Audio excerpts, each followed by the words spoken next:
Este é o 6º programa, Espiritismo Agora, que faz uma proposta de reflexão sobre a vida estudando o Espiritismo. O estudo da doutrina espírita aqui em Espiritismo Agora é feito através das obras de Allan Kardec, o codificador da doutrina espírita. Então, fizemos a proposta para os nossos queridos telespectadores, desde o primeiro programa, de que acompanhassem e acompanhem esse assunto ligado a Deus, primeiramente através do Livro dos Espíritos, nas perguntas números 1, 2, 3, 4, 5 e 6.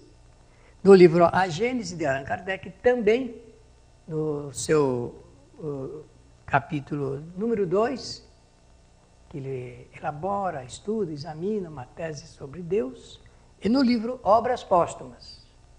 E hoje nós vamos apresentar aqui a tese materialista sobre Deus.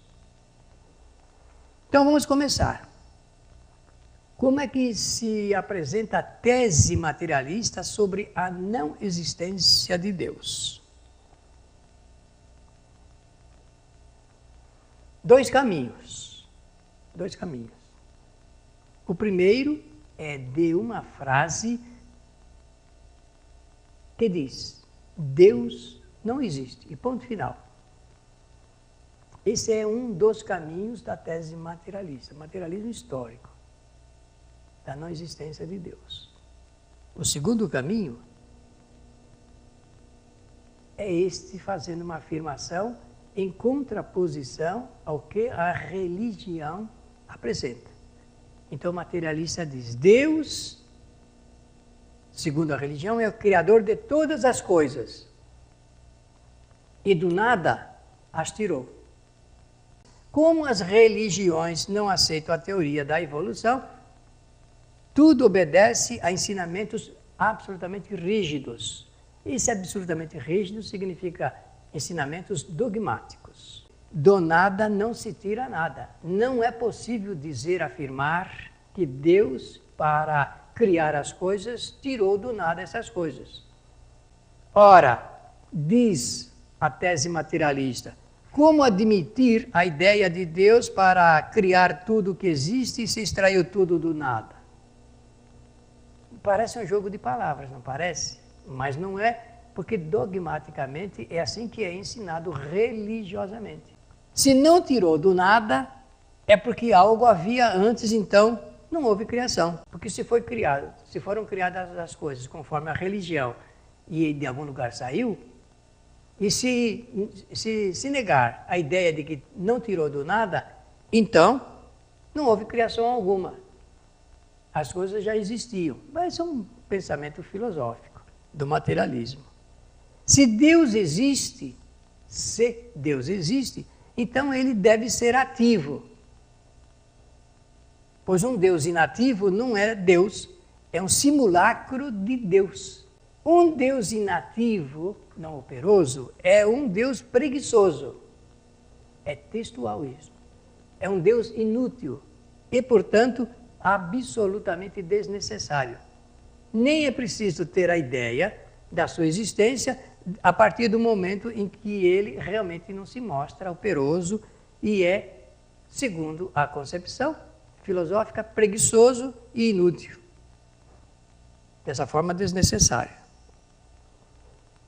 E por esse fato, Deus tem que ser, por força dessa concepção, muito ativo e necessário.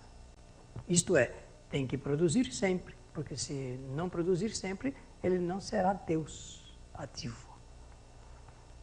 Deus tem que ser eterno, pois um Deus que não é eterno não é Deus. E mais, conceber a eternidade de Deus é, portanto, uma exigência da concepção de um Criador que não teve princípio e que não terá fim. O que o materialismo está fazendo é uma remissão ao estudo do que a religião apresenta sobre Deus não ter início. É incriado. Só ele não foi criado. Todo o restante é sua criação e teve um início. Acompanhem a tese do materialismo histórico sobre a não existência de Deus, que sempre existiu e sempre existirá, que é infinito para todos os lados, infinito no presente, infinito no passado, infinito no futuro. Em suma, é a eternidade, seguindo o que a religião apresenta. Ora, o universo teve um princípio. Prestem atenção, como é que o materialista vai negar Deus? Ora, o universo teve um princípio, pois afirma-se que foi criado por Deus, que não existe desde toda a eternidade. O universo, segundo a religião, ele foi criado por Deus. Então o materialista está dizendo assim, olha, o universo teve então um início. E se afirma que ele foi criado por Deus e que não existe durante toda a eternidade, pois quem o criou foi Deus. Essa é uma afirmação da religião. A questão que se levanta é esta. Antes de criar o universo, o que fazia Deus? A resposta é óbvia, é esta. Fazia nada. O materialismo, ele pergunta e ele responde dentro da concepção apresentada pela religião. E mais ainda, que viveu inativo uma eternidade, até que em um determinado momento do seu tempo infinito, resolveu criar o universo. Assim sendo, a ideia de concepção de Deus se torna absurda, pois temos aí um criador inútil, parado, estático, que em um certo momento resolveu criar o universo. Segundo a religião, Deus trabalha 6 dias e descansa no 7º, indicando ter ele ficado cansado. É uma indicação porque se trabalhou, se operou, se foi ativo, produziu, então, depois de ter feito a sua criação, descansou. O que está escrito lá em Gênesis, citado pelo materialismo. E isto leva à conclusão, então, que temos um Deus igual aos homens, que cansam depois de esgotar as suas energias. Um Deus que se cansa como os homens, que são suas criaturas, não é um Deus. É igual aos homens. Essa é a tese materialista sobre a não existência de Deus. Porque é preciso ir eliminando ponto a ponto as ideias que a religião apresenta da concepção de Deus. Em suma, isto é, em resumo, para finalizar, na tese materialista, se Deus existe, ele tem que ser sempre ativo, pois a sua inatividade durante um tempo, antes de ter feito o universo e depois de tê-lo feito, é uma negação de Deus. Temos de concebê-lo inútil, parado, estático, preguiçoso, indiferente, e isto seria negar o seu valor absoluto e negá-lo totalmente.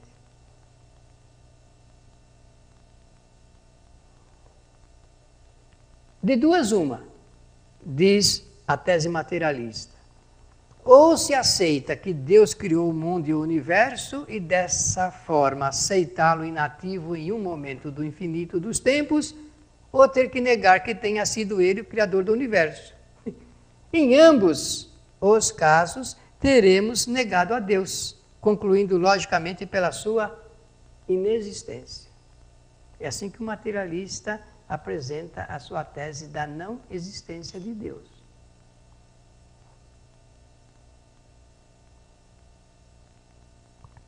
Que foi assim que a religião apresentou, que teria que apresentar o Criador e a criação. A forma como a religião apresentou é que criou essa dificuldade no entendimento universal.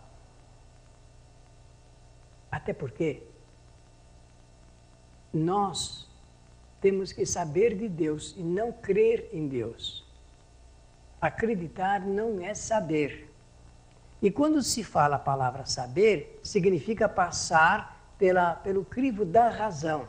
É conceber por ser absolutamente racional a sua existência. Estão lembrados? Nós falamos aqui de Allan Kardec.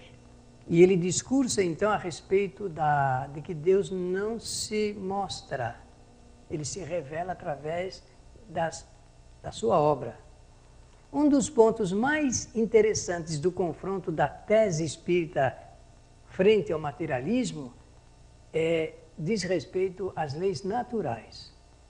Nós vivemos sob o império das leis naturais. Leis foram criadas pelo Criador, por Deus. Leis absolutamente justas, oportunas, de acordo com as nossas necessidades. E nós vivemos sob o império dessas leis, nos imbuindo cada vez mais a respeito de como nós devemos compreender a vida, como nós devemos entender a vida. Na medida do entendimento sobre a existência, sobre a vida, nós podemos compreender um pouco a respeito de Deus. Essa é a contribuição do materialismo histórico para a negação de Deus. É muito simples negar. É mais simples ainda negar, da forma como faz a tese ao materialismo, do que, à luz do conhecimento da ciência, fazer a devida comprovação. Agora nós vamos passar a um outro assunto ligado com Deus. E com isso nós vamos encerrar essa série de temas que vimos abordando aqui para ingressarmos nos fundamentos da doutrina espírita. Allan Kardec escreveu esta tese, As 5 Alternativas da Humanidade. E os espíritas da cidade de Paris, depois da morte do codificador, inseriram esta matéria num livro que tem o nome Obras Póstumas. E que você deve ler, porque ali existem matérias, artigos muito importantes para o conhecimento espírita. Então vamos ver essas alternativas. Em número de 5. Está no livro Obras Póstumas. Aqui nós estamos apresentando uma das traduções feita aqui no caso por Herculano Pires, José Herculano Pires, que também estará com a sua biografia, vida e obra, em nosso site, que você tem a oportunidade de ver aí na tela. Primeiro, Allan Kardec fala da alternativa número 1, que é a doutrina materialista. Agora mesmo eu fiz referência a ela da maneira como está escrito, estava entre aspas, porque é a tese do materialismo sobre a não existência de Deus. Agora vamos ver como é que Allan Kardec, o codificador do Espiritismo, realiza esse trabalho inteligente de apresentar conceitualmente essas alternativas e de como nós chegaremos no futuro à escolha de uma para que seja a solução dos problemas de pensamento do homem. Segundo a doutrina materialista, diz Allan Kardec, a inteligência do homem é uma propriedade da matéria. Isto é, a inteligência está no corpo.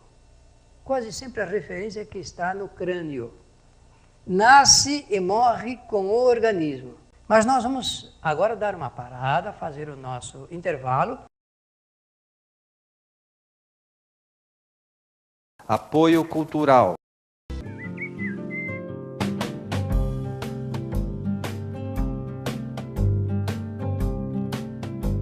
Rádio Boa Nova, a comunicação em prol de um mundo de regeneração.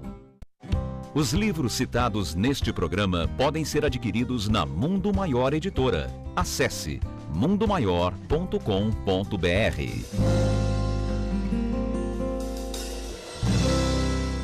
Um simples gesto, um ato de enormes proporções. Um simples gesto é capaz de dar apoio, acolher, educar, alimentar.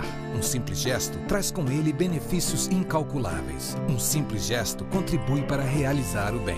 Participe para que a rede social do bem possa aumentar a sua capacidade de multiplicar as suas ações sociais. Pratique isso na hora que você for pagar a sua próxima compra. Use o cartão de crédito exclusivo O Bem. Peça já o seu cartão. Ligue 0800 644 2273.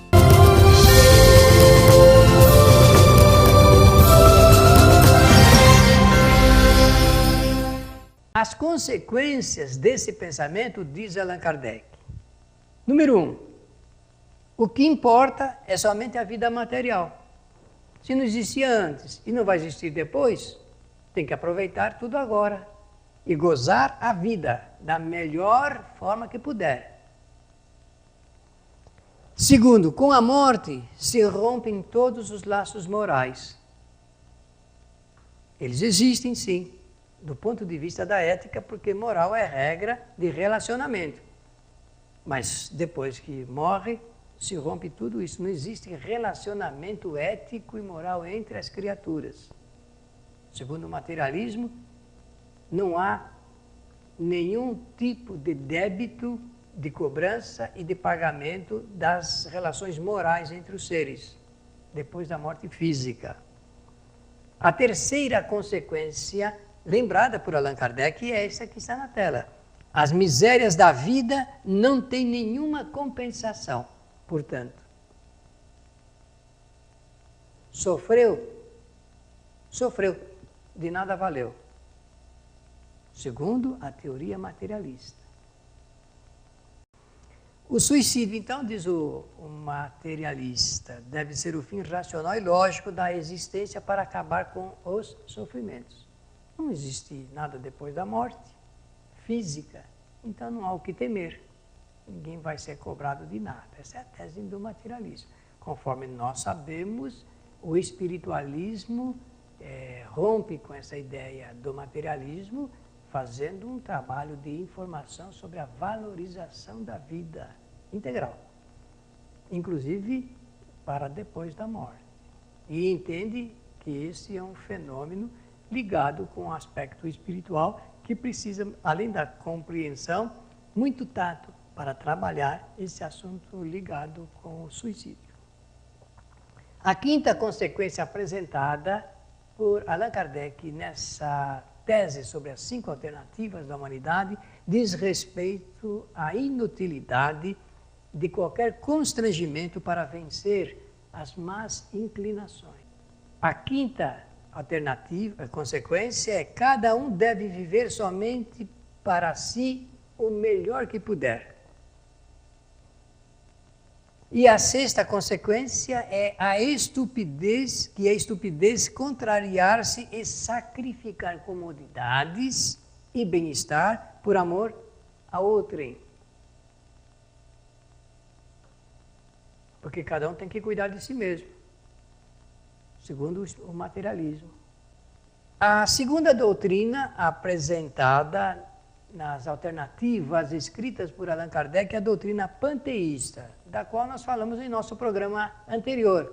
Mas agora ela vem com uma feição do estudo de Allan Kardec diferente para nos dar ideia de como Allan Kardec apresentou essas alternativas para a humanidade. E diz assim: o princípio inteligente, isto é, a alma, independente da matéria, está espalhado por todo o universo. Estamos falando da doutrina panteísta. Mas individualiza-se em cada ser durante a vida e volta pela morte à massa comum, como voltam ao oceano as águas da chuva. As consequências, escreve Allan Kardec, dessa doutrina panteísta, sem individualidade e sem consciência de si mesmo, porque se sai de Deus e volta para Ele como a água volta para o mar, o ser é como se não existisse. As consequências morais desta doutrina são exatamente as mesmas do materialismo. Vamos agora à doutrina deísta. Preste bastante atenção, porque esse assunto diz respeito a nós, que somos espiritualistas. O deísmo compreende a 2 ordens bem distintas de crentes: independentes e providenciais. Crentes independentes, crentes providenciais. Os crentes independentes creem em Deus e admitem todos os seus atributos como Criador. Sabem aqueles atributos? Onipresente, onipotente, onisciente. São qualidades que os homens deram a Deus. Já estudamos esse assunto em nosso programa passado. Deus, dizem os crentes independentes, os deístas independentes, estabeleceu as leis gerais que regem o universo. Mas essas leis, uma vez estabelecidas, funcionam por si sós, sem que o seu autor cuide delas. As criaturas, isto é, os crentes independentes, os deístas independentes, têm a ideia de que podem fazer o que quiserem, sem que com isso se importe Deus. Kardec está escrevendo para nos dar ideia de como compreender essas duas correntes de deístas que existem no planeta. Não há providência, e desde que Deus não se ocupa conosco, segundo os deístas independentes, nada temos que lhe pedir, e muito menos que lhe agradecer. Quem nega a intervenção da providência na vida do homem, faz como uma criança que se julga com bastante capacidade para dispensar a tutela, os conselhos e a proteção dos pais. Ou pensa que estes não se devem mais ocupar com ela desde que lhe deram o ser. Porque existe esse pensamento de muitos filhos que os pais já lhe deram a vida, que o resto ele faz por si mesmo. Se conhece bem isso, não é? Sob pretexto de glorificar o Senhor, estamos falando de Deus, que é muito grande, dizem, para se abaixar até as criaturas, fazem dele um grande egoísta, rebaixando-o ao nível dos animais que abandonam os filhos aos azares da vida. A gente que pensa assim. Quantas vezes você já viu alguém falar assim que está sofrendo num vale de lágrimas e que sem dúvida Deus o esqueceu aqui na terra? Já não ouviu isso? Eu já ouvi. A crença dos deístas independentes é filha do orgulho e encerra o pensamento de libertar-se de um poder superior que fere o amor próprio de cada um. Há uma diferença essencial entre o deísta independente e o deísta providencial. Este crê não somente na existência e no poder, aqui é do providencial, na existência do poder criador de Deus, como também em sua intervenção incessante na criação. Temos a doutrina dogmática, quarta alternativa. A alma, independentemente da matéria, é criada para cada ser, mas sobrevive à morte e conserva a sua individualidade depois dela. Os seus progressos antes, são absolutamente nulos, não existiam, sendo por conseguinte intelectual e moralmente, e para sempre, o que era quando acabou na vida. Terminada a vida, mantém a sua identidade. Aqui é a alma do mal, do homem mau, sendo condenada a castigos eternos e irremessíveis, lá no inferno. Nada colhe pelo arrependimento e Deus recusa-lhe a possibilidade de reparar o mal que fez. Allan Kardec está escrevendo essa tese que existe na doutrina religiosa. Aqui é do bom, a alma do homem bom é recompensada com a vista de Deus e com a perpétua contemplação no céu. Então o mal vai para o inferno e o bom vai para o céu. Escreve Allan Kardec. Os casos de condenação ou de salvação ficam segundo a decisão ou a juízo de homens falíveis a quem foi dado o poder. O poder de absolver ou de condenar.